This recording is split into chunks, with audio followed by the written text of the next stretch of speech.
Good morning, everyone. We are back with our second repair for this 99 CL. This is going to be our front right ABS wheel speed sensor. And that guy is, again, this Holstein brand here from Rock Auto. Again, for whatever reason, it seems like we've essentially replaced each corner's sensor at some point in this thing's time with us and its life with us and our family. However, aftermarket sensors, of course, can be kind of a hit or miss experience. And this is our first time with this brand specifically, again on the front right. So we'll give it a try, see how reliable it is, see what our time with this functioning, see what that looks like. Again, nice to have ABS function restored. Not a big deal breaker, of course, kind of an end of the winter. Would have been, nicer to have that during the winter time, but this thing wasn't getting driven as much this year, so no harm in repairing it now as winter ideally comes to a close. We're also going to be using quick jacks here. These are going to be, I'll show you how these are all set up. I have the pump and controller on a surface cart, so you can wheel that around. You might be also able to see that I have some wheels placed under these. There's a lot of forum posts about different quick jack solutions for moving these around easier. They're certainly not the lightest. These are the 7,000 pound variants. But I'll show you how easy it is to push them in and out with those wheels and get this thing in the air and get started with the repair. All right, so these quick jacks, these have the truck and SUV adapters, a little bit more height out of them here. And I believe we're gonna find that these just simply aren't shallow enough to go underneath our pinch welds here. So let's do a quick test, make sure. And right there, we're coming into contact with our pinch weld. So with that, these things are quite nice as far as getting a little bit higher lift on frame rails of the F-150 or the RAVs, for example. However, we're gonna find them to be a little bit less practical for this application. So we'll swap them out for our OEM Lego blocks that come with the quick jack itself. And then we'll get our hydraulic lines hooked up and do the same to the other side. All right, so with our quick jacks in place, we have our hydraulic pigtails sticking out of the quick jacks themselves on the side of the vehicle. Service cart here. Second shelf is going to house our hydraulic pump and power unit. And I keep these coiled up here so I can easily just unravel. And they have quick hydraulic connects here that will just push, and then we'll be able to push and release with this pin lined up. I'll be able to release them accordingly once we are finished. So we'll get that hooked up. Power's hooked up already, and then we'll be able to start lifting. And we'll double check as soon as we make contact with the pinch welds, make sure we are aligning properly, and then lift her in the air and give you guys a shot of that. All right, hydraulic lines are all connected now. Go ahead and grab the controller. We're gonna lift this until we make contact again with the pinch welds. Make sure we're lined up on both sides, all four contact points on the quick jacks. And then we're gonna raise it up until we reach the first lock, keep going, past the second lock, and once we hear both locks engage, they're pretty much simultaneous. We'll be able to release pressure and let it down on the mechanical safety locks versus holding the vehicle's weight based on hydraulic pressure. So again, go ahead and grab this controller. We'll go ahead and raise. All right, so there's contact. You can see that. We're just going to double check that we're good in all corners.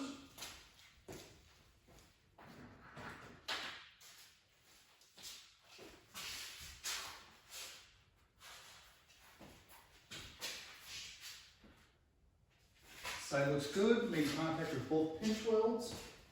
This side could be a little bit more contact, so we're just going to correct that. So we'll release pressure and come down. We'll get off those pinch welds. We're going to go ahead and just move this quick jack forward a little bit. Okay, we'll give this another shot here. So up, contact, verify contact points, and it looks good. Okay. So again, just a real world example.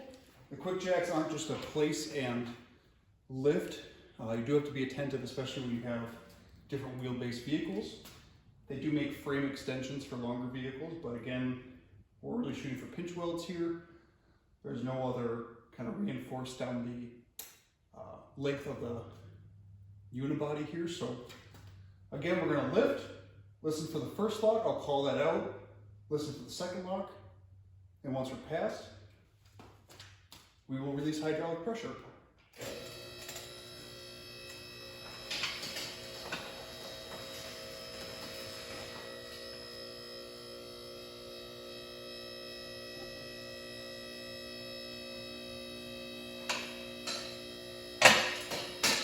There's first lock. Go ahead and make sure we get good clearance on the garage door here. Looks pretty good. Keep rising.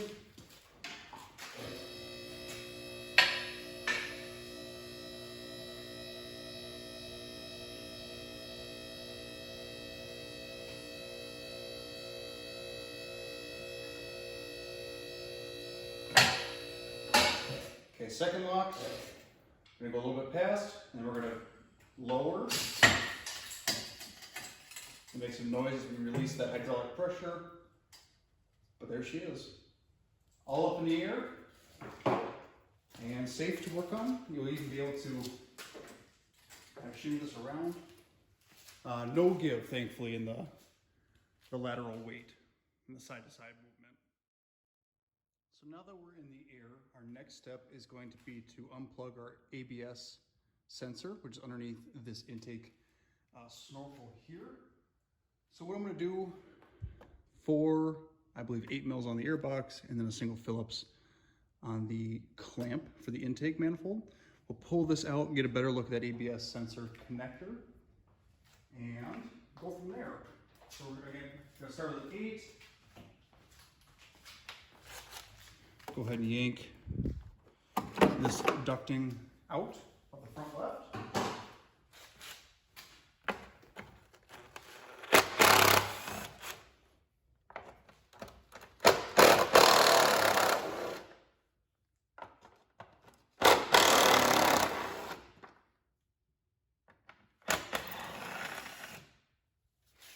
These are all captives. They should just retain.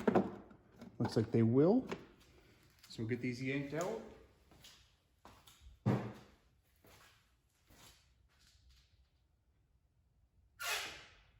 then again, we're just looking for a single Phillips here. Be mindful of that electrical connector on top. Again, we're not releasing this all the way. We're not looking to thread it all the way out. We're just giving it some room to release that clamp. Then we're gonna go ahead and work this off first. Go ahead and get this hose clamp off here as well.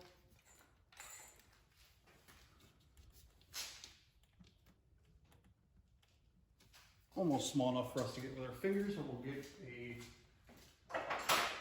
channel lock for that guy.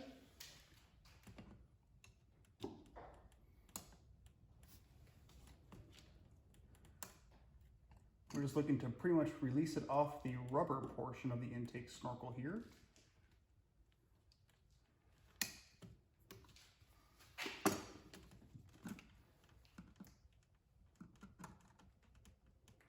Perfect. Go ahead and put this clamp back on momentarily. Go ahead and wiggle this free off the throttle body.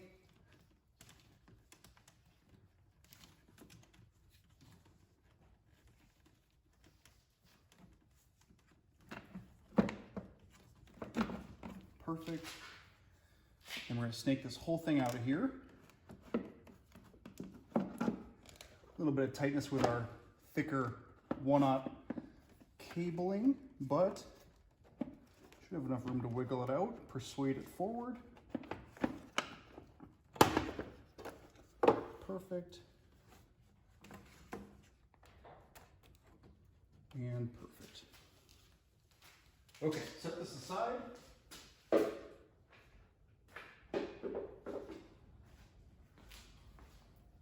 And there is our ABS connector right there. So orange in color, a great giveaway for that.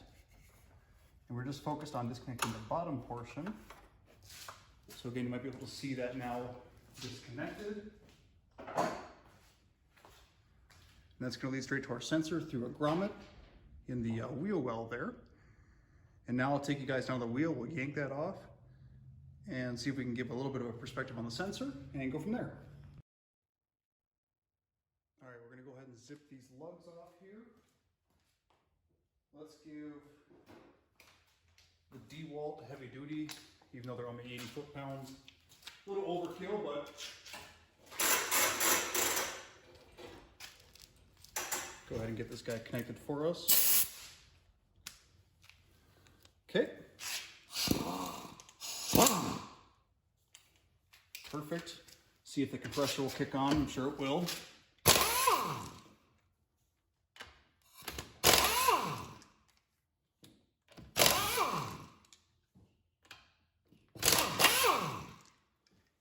All right, no compressor. So we'll leave this to the side. Go ahead and throw these in a magnetic bowl.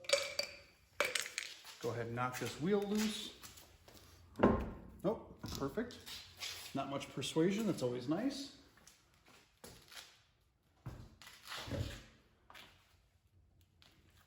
Perfect. These are some newer quiet cast rotors and Beck & Harley pads. You can kind of see some of this. What looks to be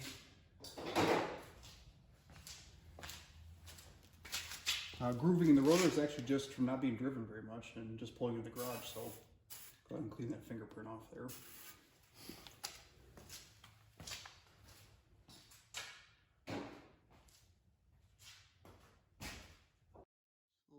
These 10s will be right here. We're going to go ahead and remove those as well.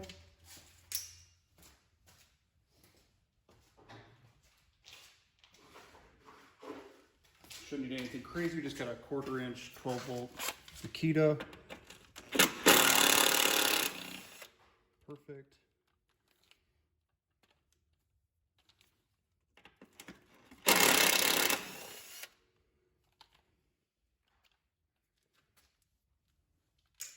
And before we go any further, we're just going to verify once again our part.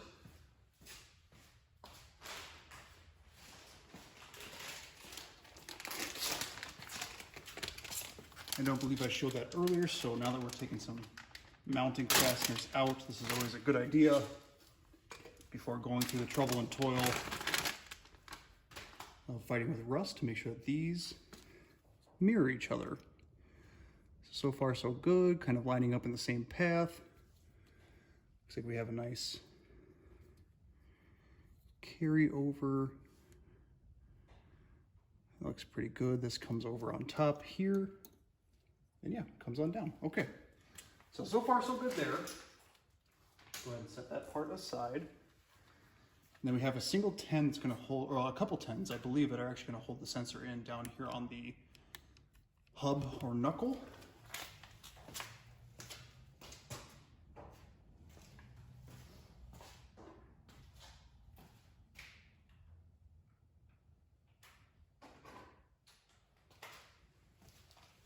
So we're going to go ahead and do a little extension with a swivel here. Get on this with a 10. Get a light in here as well.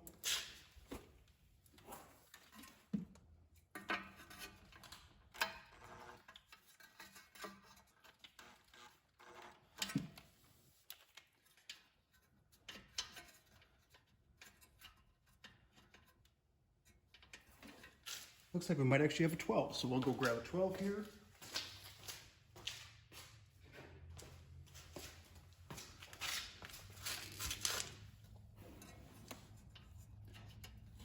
Perfect.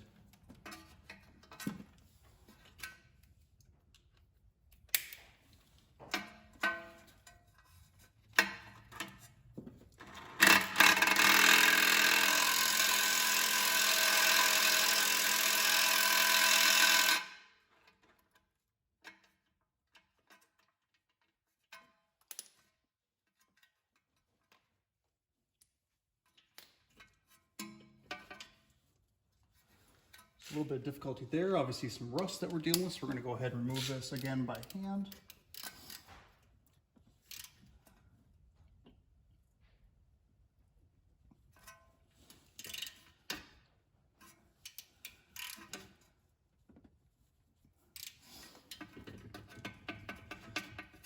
A little temperamental here, so we're just going to be attentive to that. See if we can just get a little bit more leverage. Start some penetrating oil.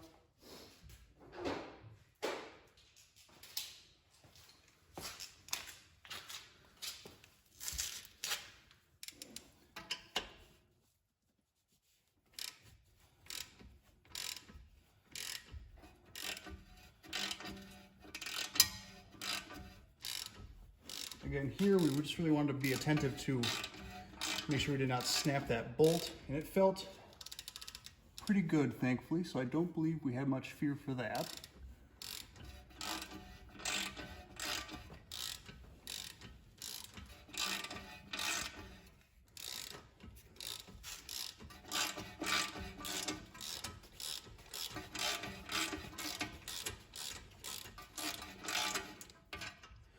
Go ahead and take this out by hand now.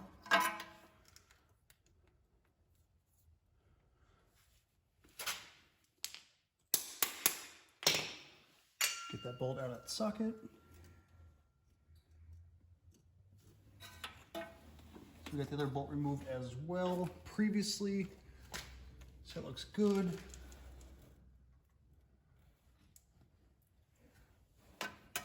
Just doing a visual inspection around here.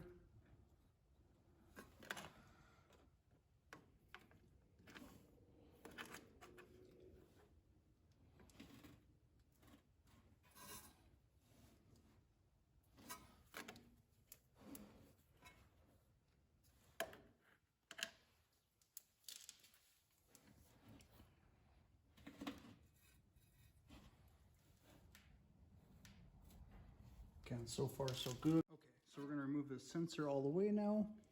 Again, we have it out of here. We're gonna take it out of its rubber grommet, which might be easier to push through from the top of the vehicle here.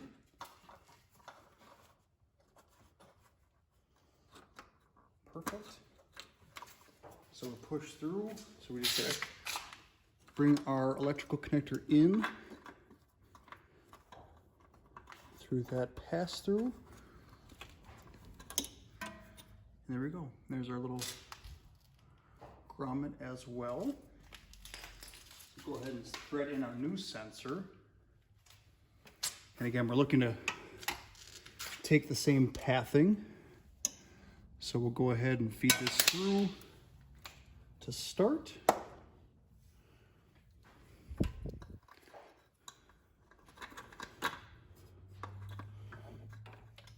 Go ahead and get our grommet pushed into place.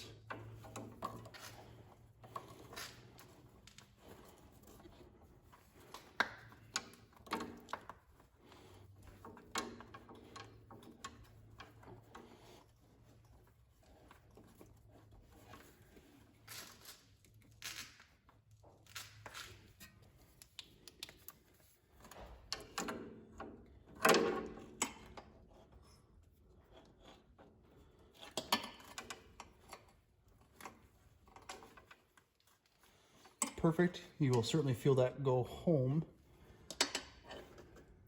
It's a very, finds its groove, if you will.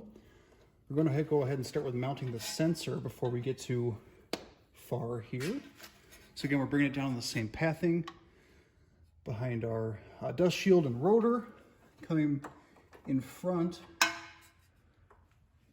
of our tie rod end.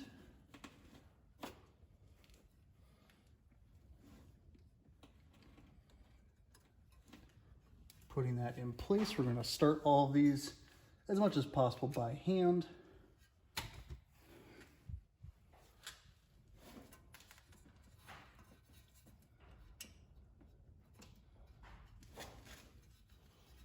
Perfect, so we got some good thread on the fastener there. We'll go ahead and get the other one started. All right, so next one's started as well.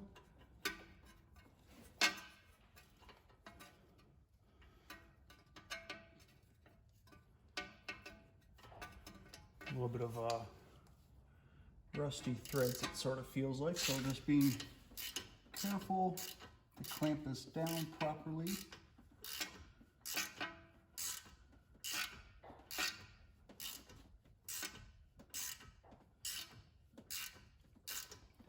Had some penetrating oil we sprayed in there earlier as well.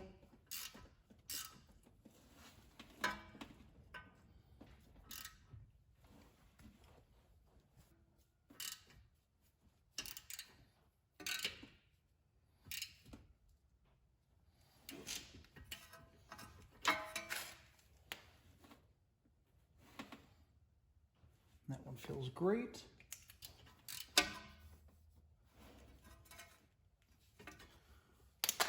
Perfect. We're going to go ahead, swap back to our 10. Just do a small mounting, a couple threads there. Go ahead up here and make sure that this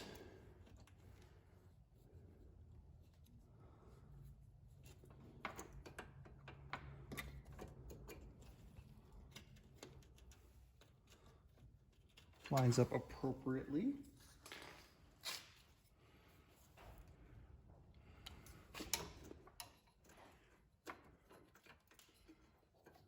Got a couple locating tabs here, so we're just going to be attentive to make sure that we are away from our coil spring. So we're going to go ahead and get a couple of these started.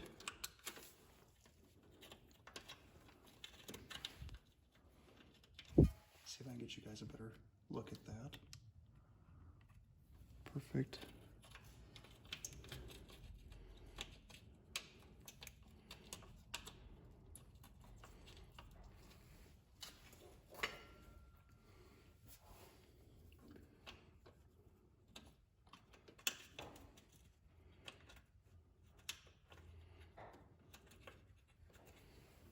Okay. We're going to tighten these a little bit here.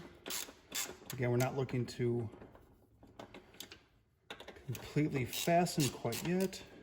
Just get them started. We're going to get this thing, again, because we only have that one fastener for this side, we're just going to be securing this first. Make sure we have good placement. You can see me kind of holding the sensor with my finger here. Again, just being attentive to make sure it's not too far forward, too far back, especially because, again, we're really just on the single bolt. It kind of acts like a pivot point. So we just want to make sure we're not pivoting off line from where the second bolt would typically go. We can see here we have good clearance of the coil spring, similar to last time. So we got 3/4 of an inch. Secure this right side first. Again, you notice I'm choked up on the ratchet. We don't need to kill these. Just do yourself a favor for next time.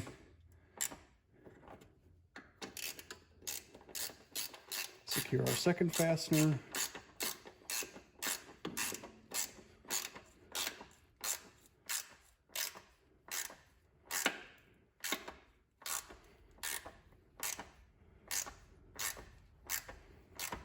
Again, do not need to kill it. Go ahead and get this socket off these lovely rusty fasteners here. Perfect.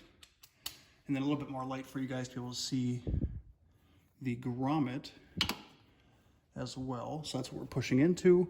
Again, make sure we have a nice seal around that sealing surface there. Make sure we don't have any binds or catches. That looks pretty good. Go ahead and take a small pick just to make sure that bottom is 100% sealed. I'm sure you guys kind of see what I see, so we're just gonna Verify right there. Okay, looks to be pretty much the same, so no worries in that regard. Now I'll take you guys back up to the engine bay, get a sensor plugged back in, mount our air box and snorkel, and make sure this coat is clear. All right, so back up in the engine bay, get some light going here.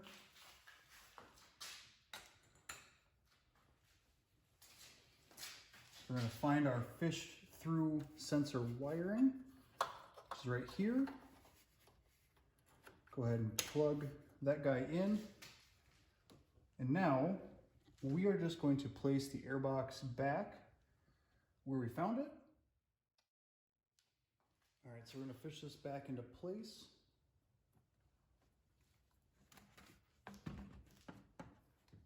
Get this thing mounted back on our throttle body. Kind of use the leverage of the size of it to help kind of wiggle it back into place. So that's tentative. We'll double check all that here in a moment. I'm gonna go ahead and move these audio cables for just a moment here. The joys of aftermarket. Perfect. This is already a tight fit as it is with the side of the body. So again, we're just being attentive to all that. Just needs a little bit of coaxing forward. And there we go. So we're going to start these captive screws, again, as much by hand as possible.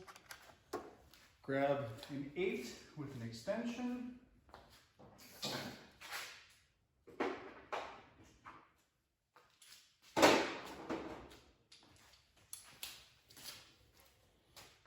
And again, we're really just working on getting these started.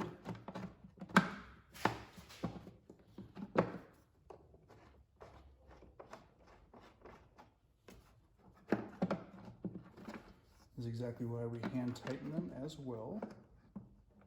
Some airboxes find their home better than others. That feels right. So we'll do this kind of a cross pattern here to get some good clamping force down.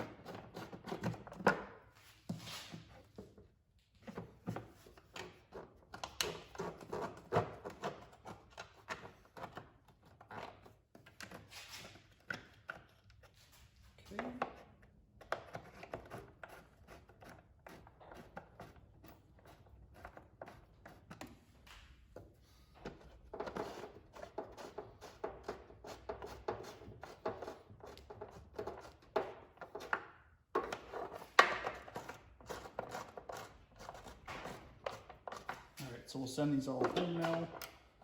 Again, we don't need to kill these by any means.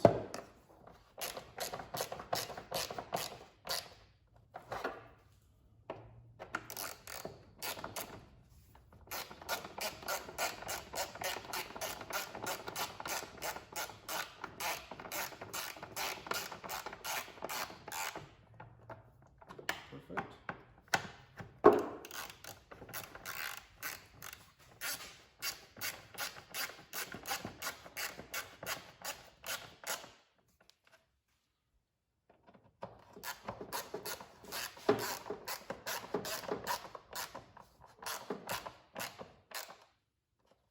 Okay.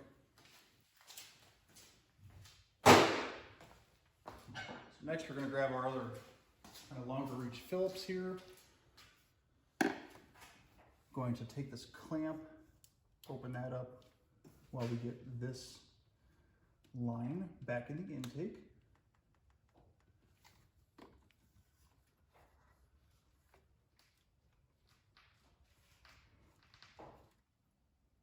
Go ahead and put our clamp kind of back to where it was, the natural memory of that rubber.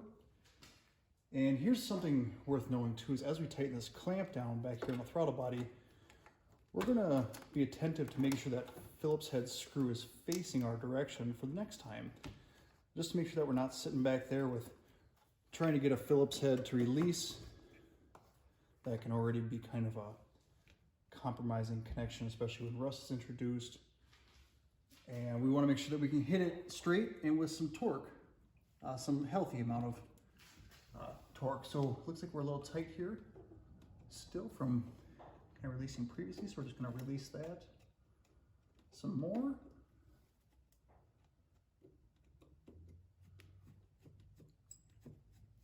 And we're really just looking to shift this clamp forward in our direction, similar to that. See if you guys can see that on video. Kind of back there in the corner. If it's easier to see, you can always remove our sensor here. Just remember to put that back in, otherwise we're going to have some difficulty idling. We're going to go ahead and make sure that if we have any alignment tabs, we're going to be attentive to those on the throttle body, and we do.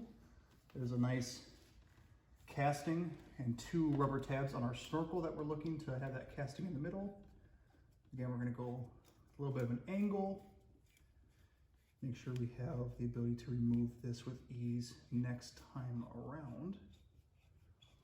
Again, we do not need to kill this, it just needs to be airtight. So just focusing on that, getting down there. And I feel pretty comfortable there. Go ahead and reconnect this guy here.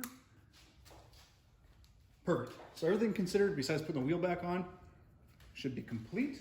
And these ABS sensors, if they are indeed the problem, again, verify with a scan tool.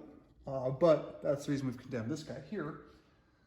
However, if our diagnosis was sound and our sensor is a resolution, we should expect that ABS fault, that light, to go out on its own. So let's hop in the vehicle, start it up, make sure we do not have a light on the dash. All right, so we just went in the vehicle, verified that code has been cleared, verified our light is off on the dash as well, and that'll be job complete. Thanks for watching. Stay tuned for the rear disc brake repair, so pads, rotors, and that should be here momentarily for us to complete that work and show you guys what that looks like, especially for, again, just an older vehicle. But again, stay tuned, and I'll see you guys in the next one.